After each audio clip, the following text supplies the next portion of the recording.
Welcome back, mere mortalites, to another edition of the Mere Mortals Meanderings Juan over here. Kyron on this side of the mic. And we're back with meandering sessions. Deep conversations with a lighthearted touch, definitely focusing on the lightheartedness. Philosophy today. in the park. Philosophy in the park. We are indeed in the park. The small park today, not in the large park, the small park, I guess you call it. I want to talk about, I've only actually got 1 point noted down for today, but I think it's a core theme that we've talked about for a long time. But for me, it's I'm back to purchasing NFTs. I'm back to NFT purchasing. Degenerate. Now, yes, Degenerate. definitely. One, degenerate. Two, I never made a promise that I wasn't going to, but I didn't fall out of love. I just fell out of love of buying NFTs. And I didn't actually realize that I'd never bought anything off OpenSea. Like, I actually had never purchased something off the second-hand market. I've always done minting, which I think we talked about separately offline about how, if it's not minting, you're not going to purchase it. But I think there was a couple of spur-of-the-moment decisions. One, just seeing a particular project, which was World of Women, just absolutely rocket over the last couple of days and weeks, which was like, oh, okay, perhaps maybe I should be looking into this a bit more. Found myself with time to actually do some research, and so I picked up a really nice Dapper Dino, which was nicely priced at the particular rarity that it was. But I don't know what exactly has caused it beyond those sort of things, but something in my mind telling me that it's like a great investment no matter what happens to the price of ETH or the price of the actual NFTs themselves. And I think that's flawed in so many ways, but for some reason I go, okay, well, if I purchase it for 0.5 and the price of ETH goes down, well, I think that it's going to go up because it's gone like down type of deal. It's a good purchase because of the inherent quality of the art. You like the art? Yeah, I do like the art. Like, for sure, I like the art. And this particular one that I purchased, I was like, oh, I love it for the art.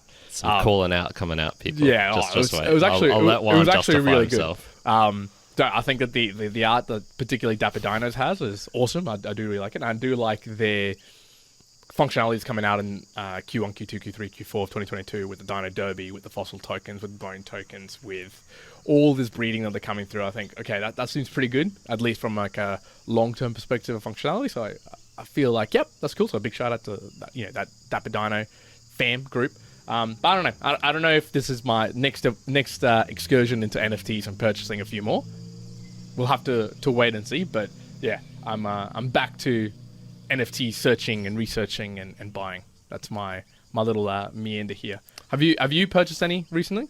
I'm gonna before we get onto that, I'm gonna call you out because I feel like art is something that is just never been in your mindset ever before this. I'm struggling to think of a time you've ever talked about. You went to the Van Gogh exhibit, didn't have a pleasant experience there. Why do you think I didn't though? Because you don't like art. No, I don't think that. No, no, I would say that's incorrect. I think it's because the representation of the painting was just boring. It wasn't the painting themselves. The actual paintings themselves of some of the ones that you said, they're cool. They actually are cool.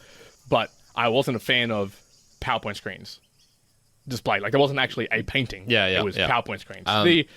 The reenactment of it was actually cool. In fact, and I probably didn't talk about this, at the start of the Van Gogh, when you actually went in, there was 3 separate rooms, but there was just off to the right, there was 2 things. One, a Lexus, which had the prints of some of the Van Gogh paintings, and then a famous painting of his, which is basically like his bedroom, but redone in a 3D way. So it was like the actual painting, but 3D. And that was actually really cool. That was probably like the highlight of what I saw there. The actual representation of the paintings, wasn't as great. Yeah. But I also don't enjoy the classical art. I don't enjoy classical art. I mean, I'm sure people do. Before NFTs, had you ever purchased any art? Is what I'm getting at. See, I'm feeling I could be totally wrong here, and this could just be an evolution of Juan into the art connoisseur. He's got the glasses on it to match. Yep. But yeah, I would just say, and this includes me as well, I've never purchased art of any sort. I think maybe I had something hanging up in my room at home, but I certainly haven't had stuff, art decorated throughout my houses, the multiple places I've lived ever. No. I mean, that's one thing. That's probably the reason I do enjoy NFTs, because they're digital. I don't have to physically have to hang them. Like if I got a physical asset to each one, maybe I think I would enjoy it. I would, but it's not to say that I would only be buying the physical asset. Like, to me, I was like, nah, I wouldn't want to do that. I do, though, like if I was to reminisce on Kingdom Hearts 1 and 2, there's two real reasons I really liked it. One, it was sort of the gameplay and the sort of the fusion of, the different Disney sort of playable environments and that. Like, that was really fun, and Mickey and everything like that. That was cool. But actually, one of the other reasons was probably like an underlying one, is I actually adored the style. So the style of how it looked and felt. And I remember purchasing the like in-depth book about it, and I purchased posters and stuff like that I used to keep. And it was purely, I wouldn't even hang them up. I just enjoyed like the look and feel of them. Yeah, gotcha. So like the way that a keychain was actually shaped. I would used to like look at them and be like, oh, that's super cool, intricate detail. So I think I've always had an enjoyment for, well, I would say digital art representations, not necessarily like the physical art. Yeah, gotcha. Yeah, look, I'm the only thing I would say is I think your interest in the NFTs would go away if the money side of things went away. I think a big portion of it would, for sure. Yeah. So like, you just asked me before if I bought an NFT. Last night on a whim, I got another Hosky one just for a laugh. Yep. And the reason for that is not because of the art. It's not because... Certainly not because of the art. Certainly not because of the art. But honestly, man, I would say it's just as artistic as any of the crap that you're buying. Like, for real, the Dapper Dino... Please put, like, the Dapper Dino... Please put your one that you purchased next to mine. I absolutely will, because your Dapper Dino thing, whatever it is just as... It's just as swapping as the everyday... Like, I can't distinguish between them and the everyday sloths, for example. It's the same template thing where you've got, I didn't realize your eyesight was that bad. Yeah, the GIF where it's just... it shows all the different variations, like dung dung dung. Yep. And you just see the same outline shape, and it's just some like little random things on it that's changed. That they look pretty much identical to me in terms of the styling, the colors, the creations, the hats, all that shit just looks the same to me. But anyway, and the reason I did that was just because, I spend so much time in that community. Fuck, they're wild. And the enjoyment factor just multiplies each time. Did you purchase another Hosky NFT? Yeah. Why? Because it's so silly, man. It's I like mean, a little bit of a rush. There is a little bit of a rush. Thing. So why do you? Because you were talking about the money. So obviously here it's not about the money because they're all $0. What do you think is the? Well, this is where it's like starting to become like it's like, oh, this could be an actual investment. Because... So if you sold one right now, how much would you have gained from one of these Hosky NFTs? See, the thing is, it's sort of like a circular loop in terms of where the actual value comes from. So when it first came out, it was the Hosky token. Now, everyone's going to the doggy bowl and buying. Then it went and shifted to the NFTs when they came out, and they went fucking nuts. And now it's sort of shifted back to the Hosky token because you can get more of it by staking the NFTs. Yeah, and exactly, it's sort of like they're doing this kind of like clever pattern of switching things over, and then they're going to create different variations of the NFTs, so that'll probably get popular again. So yeah, but I mean the question would be for like someone externally just viewing this, you're purchasing something which, like, could you make anything from it if you sold it right now? Could you sell it? That's probably a better question. This is one of those ones where I think you need to be actually able to do it. So I see on the sales page, yes, this thing's selling all the time, and I also see people listing it for 30 ADA, 50 ADA, 100 ADA. Are these actually selling at that? I don't know, because I'm so skeptical of, wow, that thing sold for 2.9 million ETH or whatever the shit it is. And, well, not that much, obviously. Yeah, it'd be ridiculous. Yeah, 20,000 ETH. Yeah. And I'm just like, is that just someone selling it to themselves? Because you don't know. Like, it's not like someone's like, oh, I want that. Real public figure saying that sort of thing. Maybe there are some cases. So I think that would be a question where I'd need to actually do it to be able to answer that. But I don't think properly. you're not purchasing them for that reason. You're not purchasing to resell them at 50 ADA. That's not in my mindset. So again, at all. my question is, why do you keep purchasing? I think NFTs. I think it's like the fun factor for that one. Just for that one, it's just the fun. It's like, but is it the fun as like just holding more of them? Sharing them? I think so. Okay, yeah. I think it's part of it's sharing. Part of it's like the little gamble when you're minting. It's like, what am I gonna get? And then it's, you know, part of it is, oh, okay, the more of them I have, the more Hosky I get, and you know, maybe I can sell that. If I wanted to, I could. If I sold everything now, I think I could make a profit, if you want to put it that way. But I don't. But care about is that, your mentality? so. So because you're again coming back to what you're asking me, sort of like, oh, would I be partaking in NFTs if there wasn't so much of the money, right? I go, no, I don't think so as much. There are some in particular that I would, even if there was like no monetary value. I'm talking like VFriends. I'm just and thinking, a couple of others. for you though, is it the art or is it something else? For me, it's the community. Like I Oh, enjoy for me, being for part me, of- community's number one. Two, actually, I would say it's very similar between the art and the financial gain behind it. I think they're very similar because, in particular, actually, so talking about Dapper Dino, there actually was a slightly rarer one which was about the same price, and I didn't choose to buy that one just because I liked the one I actually purchased better. I just liked some of the attributes and blah blah blah blah blah. But when I'm thinking about it from your perspective, so you know, I'm just thinking of a mere mortal light out here and be like, well, why would you purchase one Hosky NFT instead of, like, why would you go down the path of getting 20 Hosky NFTs instead of one Hosky NFT if one gives you access to the community? Like, what's the benefit of having 20? Yeah, honestly, I don't know. Yeah, it's Do you reckon it's just a illogical thing that you do? Yeah, for sure. I do so many illogical things. The other one, which I bought recently, was a sort of more of a support one. So there's a Is new on the Cardano NFT? Yeah, so there's this thing called CC Vault, which is one of the newer... CC Vault. CC I Vault. think, how's that spelled? C, the Like letter C letter C? twice, Okay. and then Vault. Okay. And it's a new wallet on there. And I was giving it a try. Some people were talking about how it's good. Yoroi has been... You're always a bit- piece of shit. Yeah, it's got Calling some out problems. Yoroi. It says if the Yoroi, like, Yoroi? Is that, I don't know how that- Anyways, if the Yoroi, creators of Yoroi maybe. are listening to this, please, like, I did initially use it not. as well. It's not that great, but yeah. I'm going to send it directly to the creators of Yoroi. Okay, do it, man. But if the immutable guys are listening to this, absolutely loving your layer 2 functionality. It is very cool, very easy to use. I disagree, but whatever. Oh, have you used it? I've tried to. Have you used it? Yeah, that's what I'm saying. I've tried to. Oh, how? It was- Sure. it was- What was the example? Like, I tried to get on, and then I was trying to figure out how to send some ETH across, and it was just Immutable confusing, ETH? man. The fuck is that? You know, it's so. Did you send ETH to immutable ETH? I'm trying to. I'm trying to figure it out, and I just can't do it. Okay. Interesting.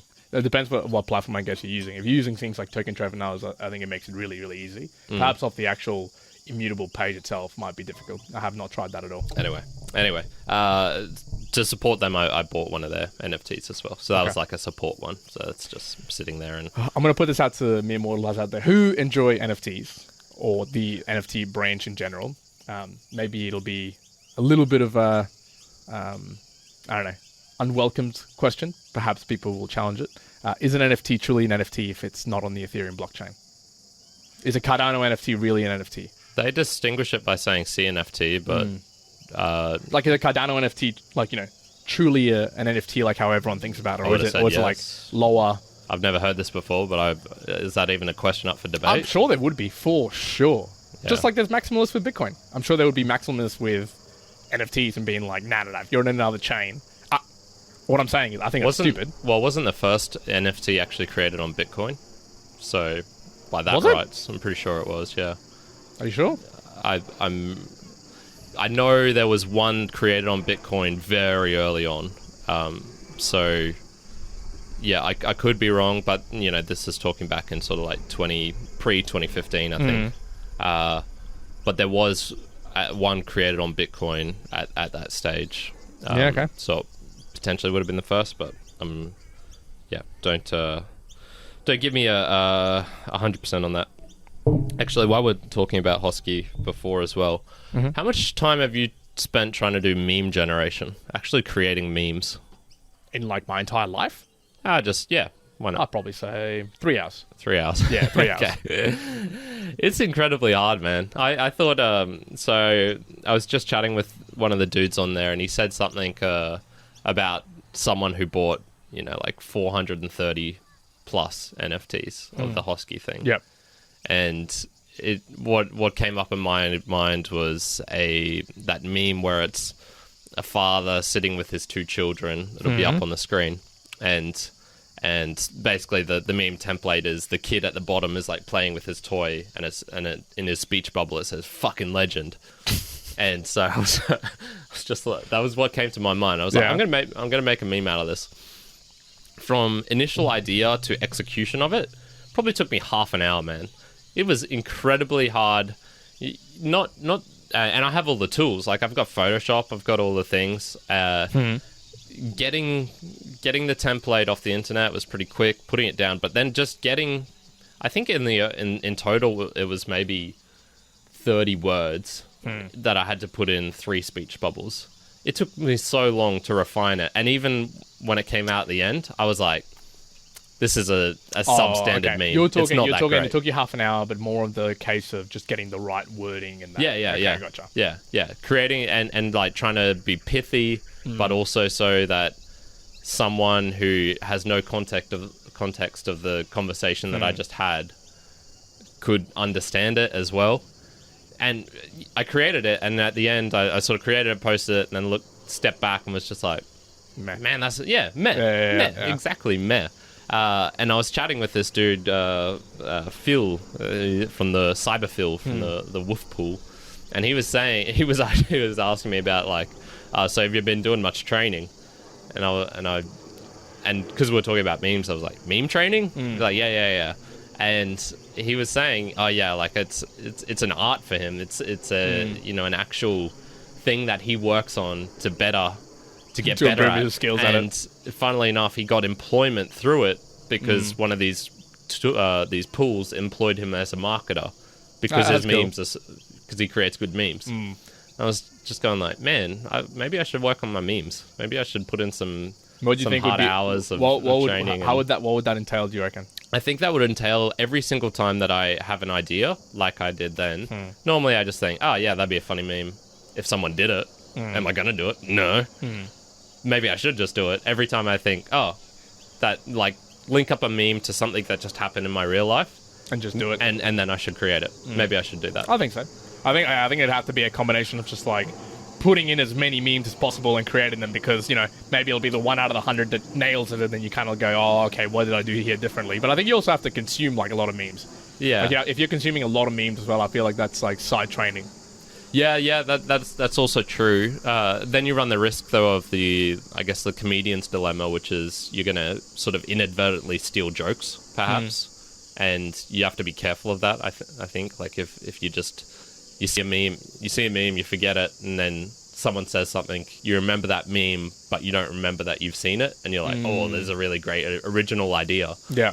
And then you post it, and I think you also run the risk, though. I think you also run the risk, though, even if you are creating something that's original to you, I still don't think, like, that also could be someone already thought about it or made it as well. To maybe slight differences, but you still run that risk anyways if you're doing an original piece. It could still be that comedian's dilemma. Sure, it does enhance it because you remembered it from before, but an original piece could also be the exact same thing and be like, oh, yeah, someone's already done it, but could still be funny. Yeah, I remember doing a couple of the memes we were doing here for the Meme Immortals back a long time ago on Instagram, and not that it took me a long time, but again, it was just a challenge of maybe I think about it in my mind and putting it down into actual meme format. It's just a lot harder because, you just have to be really punchy with your words. Like, you've only got 20 words at maximum type of deal, and like whatever meme, much less sometimes. And it's like, you got to be like really on point, get as many people to understand it. It's got to fit into the meme, the context of the meme itself. So, when I was struggling with this one was trying to get the relationship. It's like, you're so go deep into it. It's like, what's the relationship between the daughter and the dad speaking in this little picture that you're creating? Why would she phrase it this way, and why would he respond in this way? And then why would the kid at the bottom say fucking legend to that response? Because I was originally trying to talk about how when I originally created it, I was saying as if the dad was talking about someone else, but then it wouldn't really make sense for the meme, because in the meme it's generally the kid talking about the dad doing something and responding saying like fucking legend to his dad. That's what makes it funny, that that the kid is saying fucking legend to his his dad, dad. and not to someone else. It's complex, man. This shit is Complex. You I gotta- also think that the best memes are the ones that don't necessarily explain themselves fully, and you have to be part of the community or the culture to get it. yeah, I think that- that also makes yeah. it really good, because when you and then they can bleed out. yeah, like there, hodl. there was like one particular meme around. It wasn't bookends. It was something else similar, and it was. I think it's that famous one where it's like Santa Claus with the little girl on his lap, and the girl's like, I wanted Red Dragon.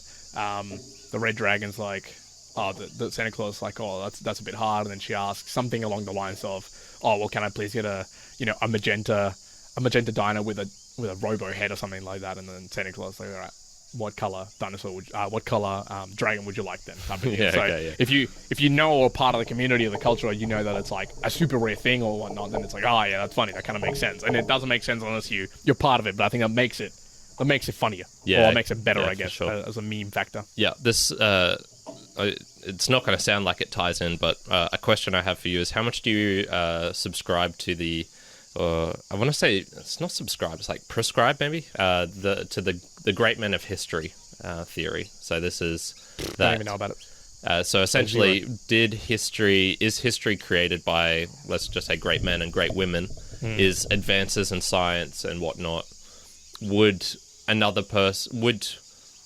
events of history have happened without certain people? So would World War II happened without Adolf Hitler? Would the advances in exploration happen without Marco Polo? These sorts of things. Is what's moving history forward individuals doing amazing things, or would it have happened anyway?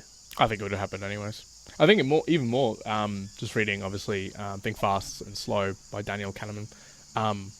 Just the overabundance of luck and chance being a part of something, as opposed to the intuitive thought process that, oh yeah, it would be a people thing. That just sounds like the question of, we as humans put the intuitive or the storyline together that, oh yeah, because Hitler was there, or because Marco Polo was there, or because Bonaparte was there, or whatever, these instances and things occurred. Well, yes, that is how history went, because those humans were there, but how much of that was just luck and chance and the probability that something like that was going to happen? Probably so much higher than just the individual itself. So I think maybe, I don't know if statistically it would be, I don't know if there's any numbers around that, but I would not subscribe to that. I would say that a lot of those things would have happened regardless of the human, or the environment or the eventuality of it would have just been taken over by another human that would have stepped in that place. Maybe not exactly, but would have taken onto it. Yeah, I'm sort of 50-50. I brought this up with Pete from Aussie English when we were chatting last, and my sort of go-to and why I brought this up was with the memes and sort of stealing from other people. This happens all the time in science.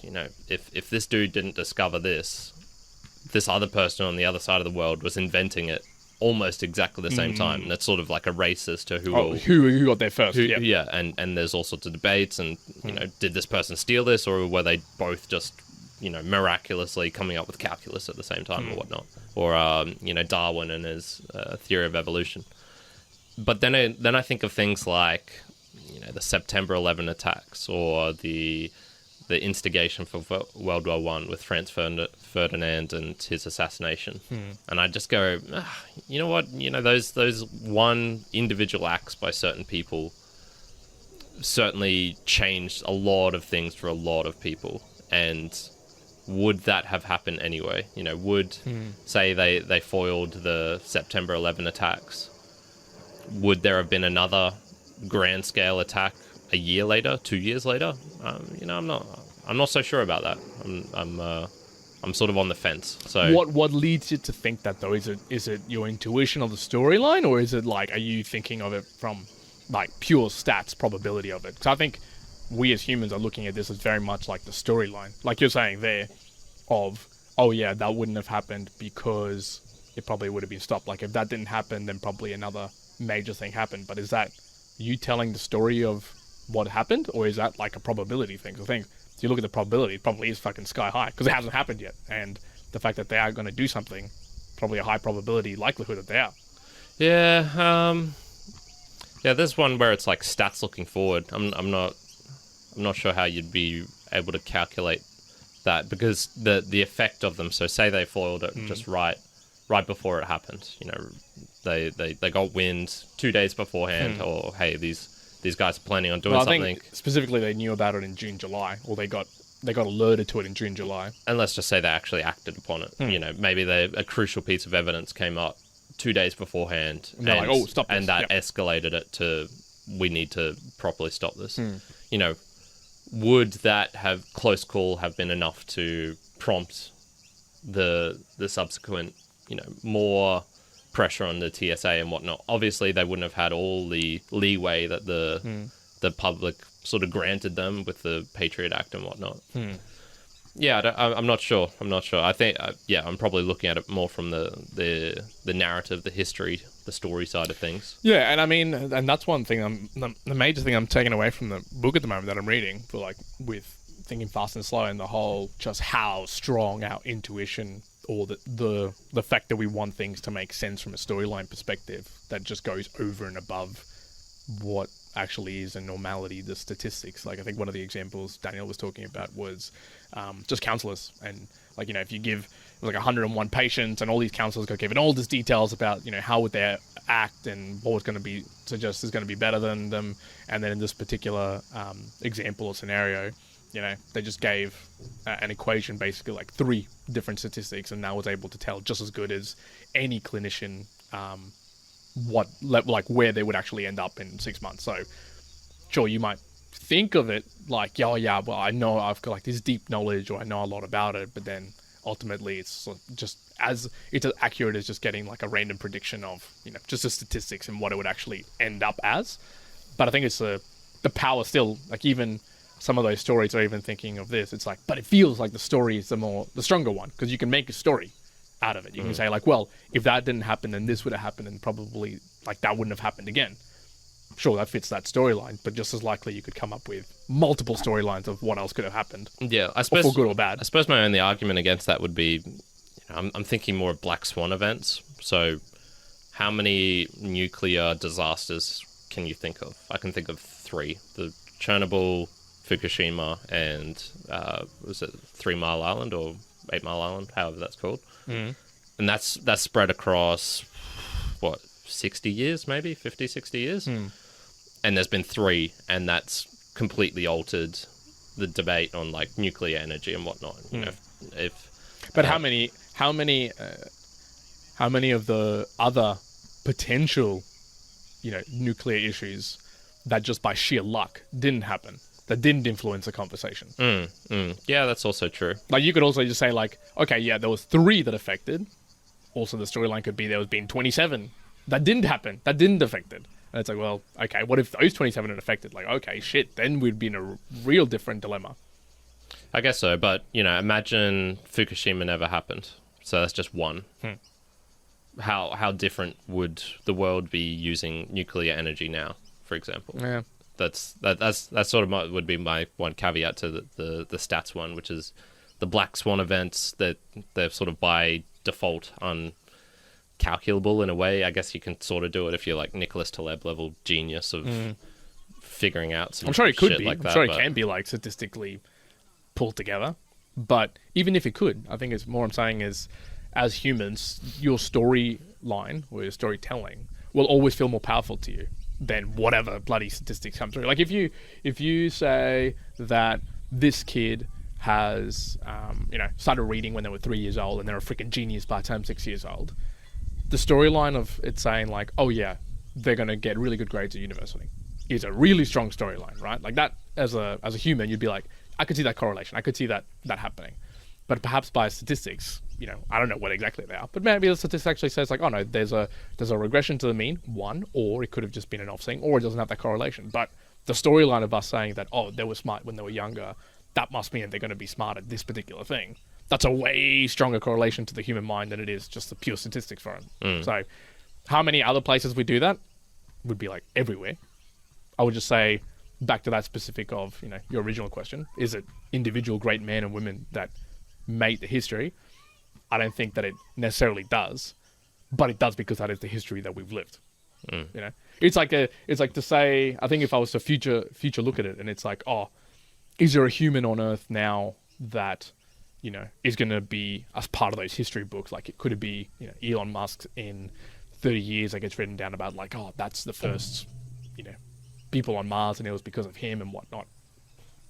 Is there a likelihood they're high? Maybe likelihood is high. I'm sure there's other things that's going to happen in the world that we don't know about. I'm sure a human is going to be as part of it, but, to say selectively that's going to have to be that specific human, I'd say, not really. It's just going to be, like, luck, just the environment, and just someone being there at the right time. As opposed to, oh yeah, it was because this person did it. Will it be a guy or girl, the first one on Mars? Or will it be an animal? Nah, no animals. No animals? No animals. Why do you reckon animals? Well, we didn't put an animal on the moon first, so... We put an animal first into space. Yeah, but not on the moon. I think if we're going all the way to Mars, well, we'll be, the robots beat us. The robots got there first. Yeah, that's true, but that wasn't my question. I'm going to say both. I'm going to say there's going to be both a female and a male in that ride. No. Who's stepping on there first? Oh, stepping on there first. Yeah. Do you think there'll be, debates of gender equality on the spaceship too? They should make it like a hermaphrodite or something like that. Yeah, for sure. Just to like completely that'll annihilate anything. solve the problem. Yeah. Fucking hell. I'm gonna say a female. Say a female All first right. to step on Mars. All right. Just for contrary, I'll say male. Okay. And, we'll review this according to Elon, we'll review it in 5 years. According to probably reality, we'll review this in 15 years. Well, no. He promised. I'm 5 to taking 10 it years. as a promise. Yeah. 10 years. So before the Elon, Brisbane, I'm calling you out 'cause I know you listen to this. Yeah, before the Brisbane Olympics, we'll have our answer. Olympics 2032. Yeah, before then. I believe so. Yeah. Before then. So one thing that I was doing with my monthly goals was going to different locations to exercise. Yeah, you were so I saying was this. starting to get a little bit bored where I was at. And one thing is I've noticed a little bit reminiscent is it reminded me of traveling a little bit when I'd just go to random locations just to see what's there. I wouldn't say this is something that's naturally part of me. Not too long ago, it's literally 1, 2, 3, 4 streets, four turns from my parents' house, where I've lived my entire life basically since I was 2.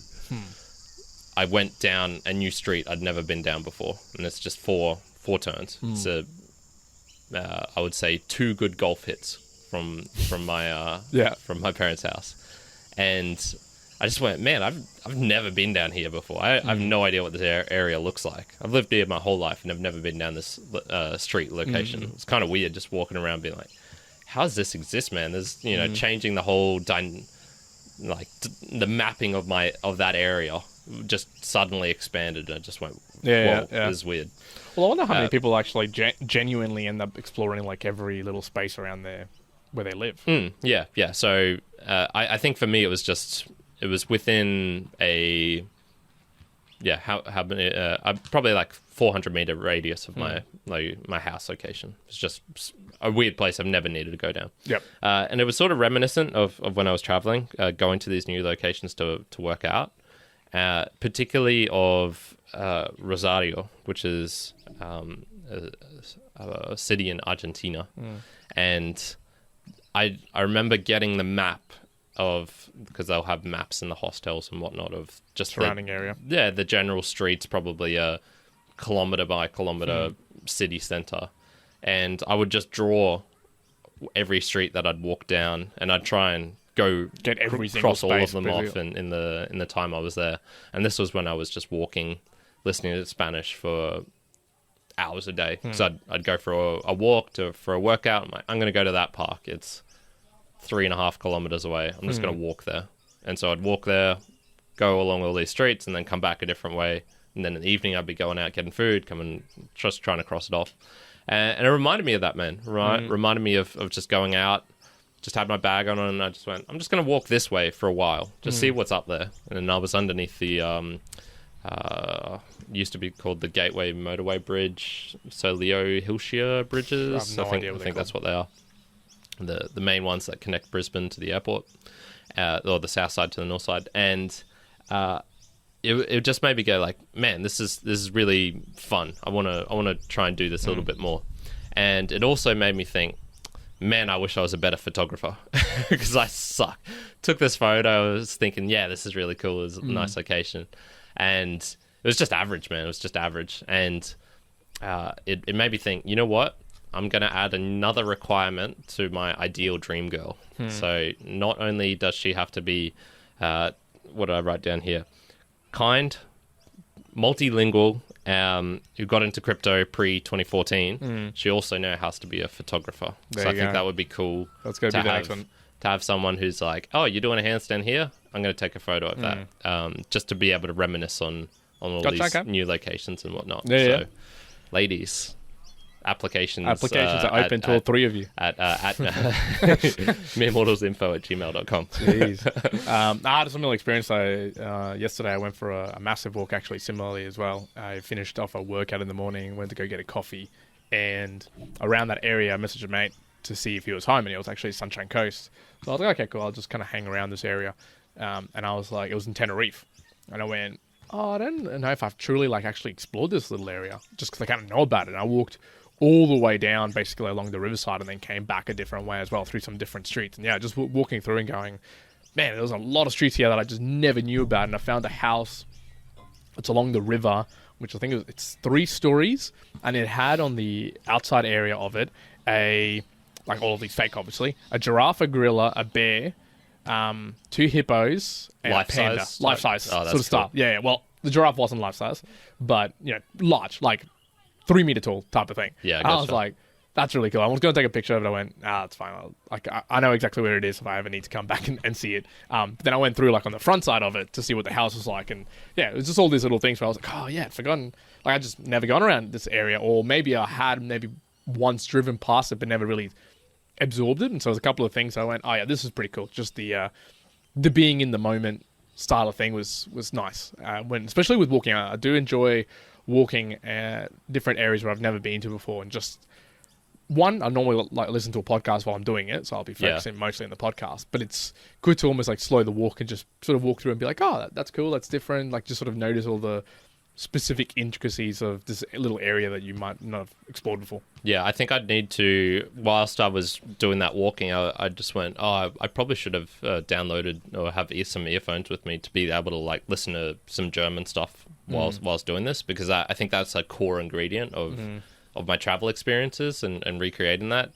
Would I walk that long and that distance without some input as well, or feeling like I'm sort of doing something? Yeah. I think it's hard to justify. Now, one thing I want to call out here as well for all the mere mortalites out there, and I would love someone provide a boostergram or make a comment somewhere on our heads, because I only know of 2 people in all of the people that I know of currently that are on prepaid plans. That's my dad, and that's you. That's the only people that I know who are on prepaid. Someone in mere mortalite land, please tell me that you're on prepaid as well, because I thought that was extinct by now. I thought humans weren't doing it, because Karen was telling me here. So as you heard, Karen was like, oh, I should have downloaded it. So why would Karen need to do that? Because he does not like to use internet outside of Wi-Fi. Why is that? Because he's on a prepaid plan. So there is some financial benefits if you're poor like Karen, but is there other people out there who use prepaid plans? Because that seems ridiculous. I'm gonna expand your mind here, because my brother now has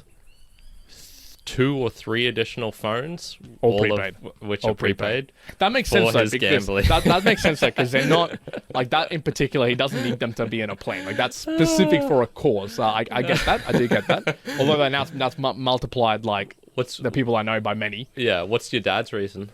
Just doesn't use. Well, he doesn't really use his phone outside of the home. Really, gotcha. He'll only use it for calls, basically, nothing else. So for him, it's there's no need for. If I could get one just for calls and stuff, I would be tempted by it. I probably wouldn't, because there is just enough use nowadays where I sort of want the internet, but I'd be tempted. You would be tempted, very, very tempted. Oh man, this brings out some other things I want to ask you about, but we'll go back to the walking one first.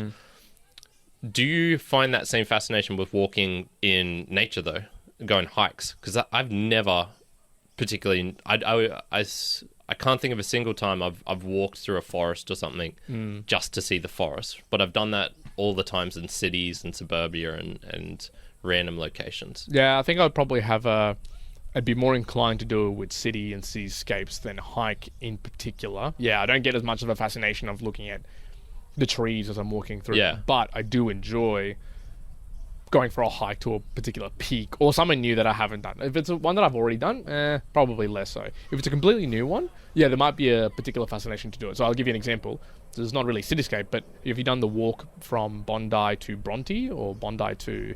So that particular walk is all along the coast, basically. And it's beautiful. Like, it's super nice. There are some, like, cafes and places that you stop by, but it's not city per se. There are buildings, though, so I guess not fully nature, but that sort of walk... Dude, I've done it before now multiple times, and I would do it once again, yeah, at the drop of a hat. But I've also done the walk from Bondi all the way to the city, Sydney, and back, which is huge. That's like 10 plus kilometers each way, and I didn't enjoy that one that much. And I walked like different streets on the way there and the way back, and I enjoyed the walk all the way along the beach better. So that's probably... I think there are exceptions to that rule where you could find some good ones, but if it's like a random park or something, or like a random hike and it's just trees everywhere, yeah, that in comparison to maybe exploring new areas in city, I'll probably pick the latter. Yeah. I don't think I've ever needed... Because I think one of the reasons people do it is sort of, you know, the payoff of going on this Reaching massive to a hike, thing. and then you've got this majestic view or this amazing, you know, cave full of glowworms or whatnot. I don't think I've ever needed that... Final euphoric feeling of getting to the top. I think just being there is... I don't have any benefit in the pain beforehand to get to it.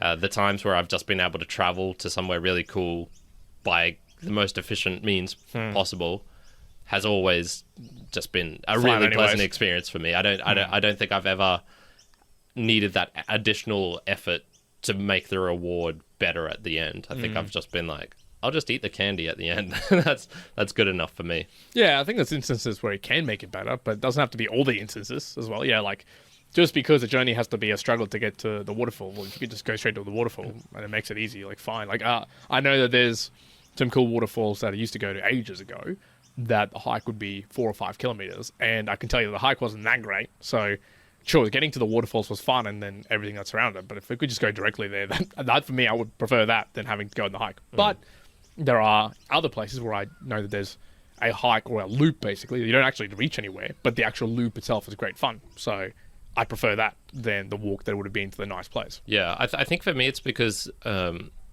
nature itself doesn't provide enough fascination. So one of the times I have enjoyed sort of hiking through this forest was one where you would come across these random, and this was in Concepcion in Chile.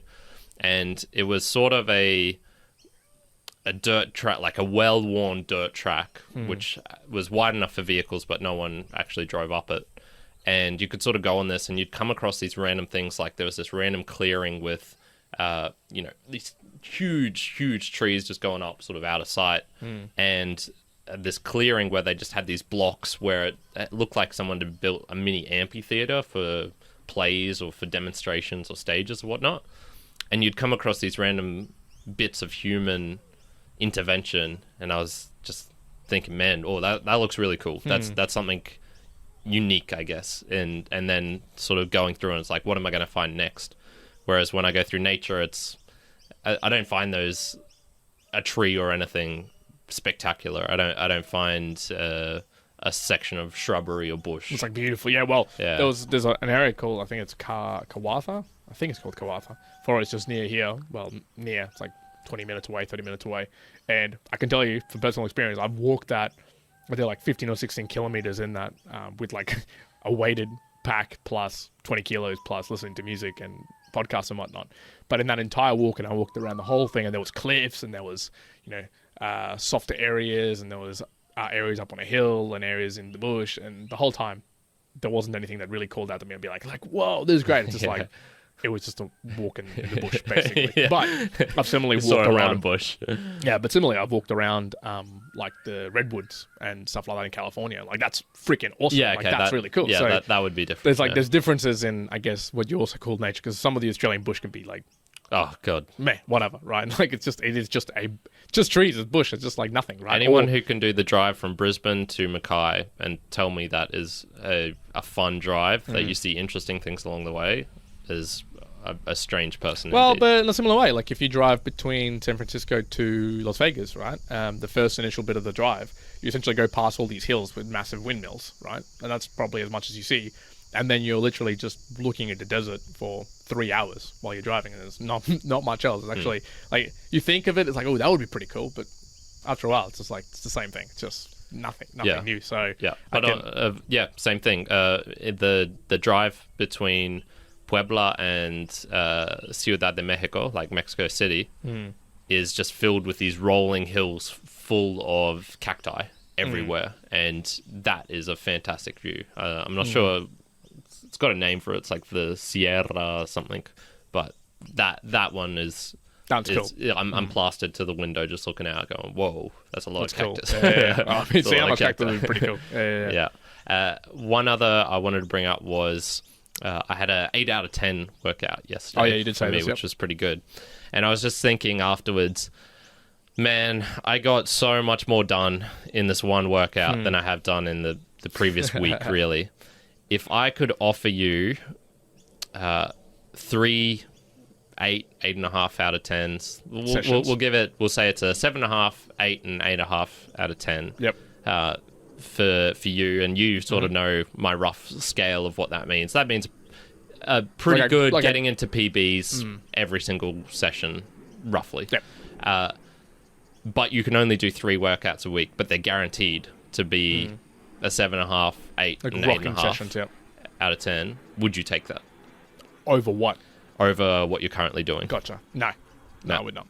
And I think it's the simple one for me is that even a 6 out of 10 or a 5 out of 10 workout is still more beneficial to the day than not having one at all. So if I can only have a 7.5 on a Tuesday, 8 on a Thursday, and a 8.5 on a Friday, fantastic. It would be fantastic sessions, and it would progress, maybe the growth of the training and whatnot.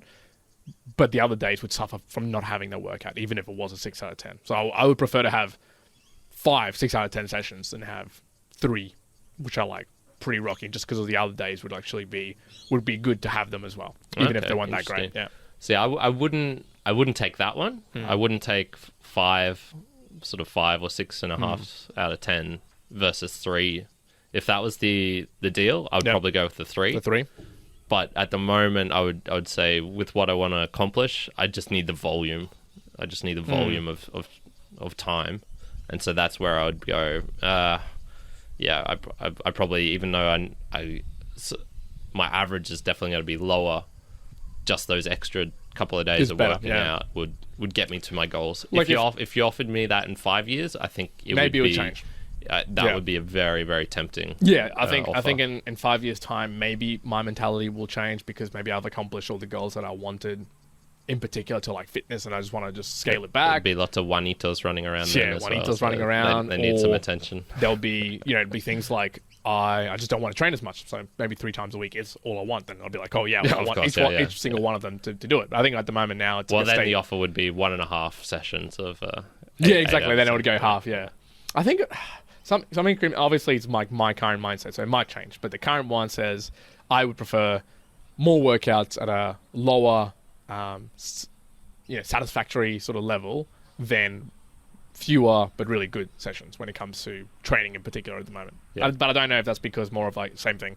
I want to be doing more swimming and more lifting because it's just more of the discipline of doing it that gets you the better progress as opposed to having to be a really fantastic session. Yeah. So. How many hours do you train a week now, do you think? If you include swimming at the moment, I'm trying to do 3 swims a week. I would say 6 plus 7 hours. 7 hours of training. Okay. Yeah. There you go. See, I'm probably close to 14, I think. But you probably fit in. I probably do like 7 hours of training. Yeah, well, when you cut it down, like I think... your CrossFit ones are fucked, man. I think on average... there's no way. You do more in 40 minutes of CrossFit than I do in 2 hours, for sure. Like, definitely. Yeah, well, just the rest time in that is just a lot lower. But I think the modalities of movements are just completely different. Like, if you're going to do, like, long handstand holds and then do it in 20 seconds later, it's like, well, you're just defeating the purpose of actually, like, trying to go for max holds or for particular quality. I was doing my calcs, so I have 16 exercises, 4 sets of each. So that's by my math, 64 individual sets. Yep. And then it's usually about 3 hours a day. So let's just say it's 60. That's about one every 1 every 2 minutes, 1 every 3 minutes. Well, I could probably get my numbers out, but I think over the last couple of months, so on average, my workouts have been 52 to 55 sets. Yeah. And so I'll normally accomplish that in about an hour and How 10 many? minutes. 50? 52 to 55 sets. And you'll do that in an hour? An hour and 10 minutes. Okay, Jesus Christ, man. Yeah. So that's like basically a set every like minute and 10 seconds. Yeah, something like I'm closer to 1 every 3 minutes. Yeah, That's wild. yeah. And even like when it comes to like really heavy days of like high movement and that, then it goes like, skyrockets even more. But normally, if I was thinking like what's my slowest pace, my absolute slowest pace, probably when I'm doing really heavy squats or deadlifts, and then I'm resting probably 2 minutes. That's probably like the biggest rest I'll take. If I offered you an extra hour a day... Nah, wouldn't take it. No. So like I'm just inserting an hour a day, an hour into your day, it has to be exercise. But I would count resting between sets as exercise. Like you have to be in the gym in that 1 hour. Would you imagine yourself... Yeah, okay, I'm not even asking. I'm forcing you. Yeah, okay, I'm forcing me an extra hour of training. Yeah, and Juan's like, no.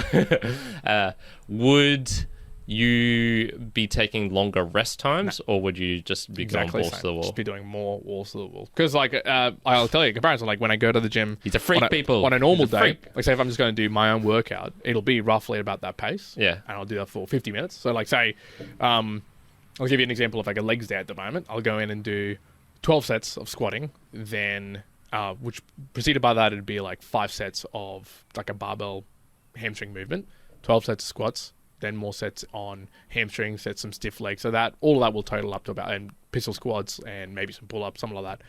Roughly, let's say 50, right? 50 sets, and that will take me an hour or a little bit short of an hour, and the timing would be roughly the same. But if I do a CrossFit workout, and then I still go and do my leg workout, I might be there for an hour and 40 minutes, but the pace is exactly the same or even faster during that time. So even that extra time, I just keep on going at the same pace. Like I wouldn't slow down, I guess. I'm exhausted just hearing this, man. Yeah. Some of those days are pretty hectic. Yeah, they're definitely pretty hectic. So, for sure. Yeah. All right. Last thing I wanted to finish off on was, do you know how to say boost in Spanish? Boost. No, I would say boost. Yeah, okay, because they were bringing this up because I gave a shout out to Robert Sasuke from SOS Podcast 2.0, and because I was shouting out some sort of Latin Americans there, and they actually had, funnily enough, 2 guys who spoke Spanish on the podcast, the dudes from RSS.com, and they were asking him, how do you say it in Spanish, and one guy was like, you maybe say donar. And he was like, "No, it's sort of like donate, I guess, which is in this context would be in boost. This context it is right, but it's also wrong.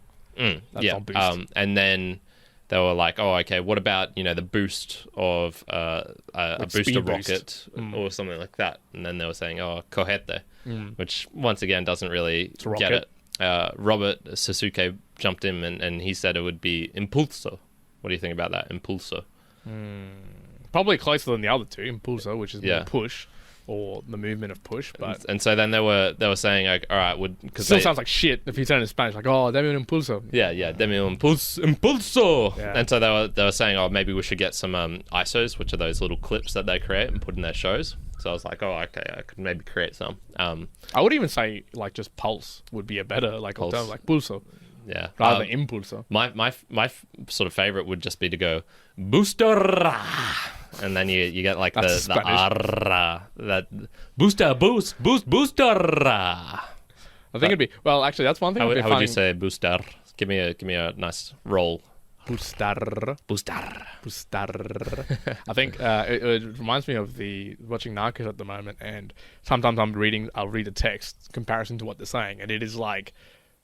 So not wrong, but they're just missing so much context of what they're actually saying in Spanish. Yeah, in the English, like they'll be like completely swearing in Spanish and saying all these things, and they've just summarized it in English, be like, "Pendejo hey, puta." Yeah, they'll be like, "Hey, you idiot," and they're just like going off. You dastardly bastard. Yeah, it's like, oh man, you've completely cut down like how much you see, which then just made me think, again, in just so many other languages, like a Russian or a German or a French or etc. And so language, how much you're missing just because you're just looking at a translation, right? So when you see a particular line and you're like, oh, I kind of get it, but then you might be missing like some good intonation of like exactly how it was being said or the way that it was delivered that actually makes all the difference. Yeah. It's kind of like, sure. it was one of those where it made me grateful for the fact that I know Spanish and can understand that, and then made me realize, like, again, there's things like in Russian or in other languages that I wish I knew to be able to understand like the true meaning of it. Yeah. I was like, especially I think in particular I thought like Japanese, and I was like, there'd be a lot of things like deep in Japanese knowledge, or that it goes all the way back to more Chinese heritage. But yeah, there's just a lot of stuff there that's been translated over, but who even knows what the true meaning of it actually was unless you know the language in particular. What if I get my German really good and then I just find out Hitler was super eloquent and like a really nice guy? And well, there's a thing out there. It's like Hitler was actually really nice to kids and really liked animals. Like, yeah, he's the point vegetarian as well. Yeah, so but like a lot of that, just like because of who the individual is, you kind of go like, it doesn't compute. Like he can't. Nah, he must be evil in like every way. He might not have been. He actually might have been eloquent and nice in a lot of other areas. A lot of things he did was evil. Here's a kind of funny one. So he was kind of strict vegetarian, didn't believe that eating of the meats was, sort of like harmful to the body and whatnot.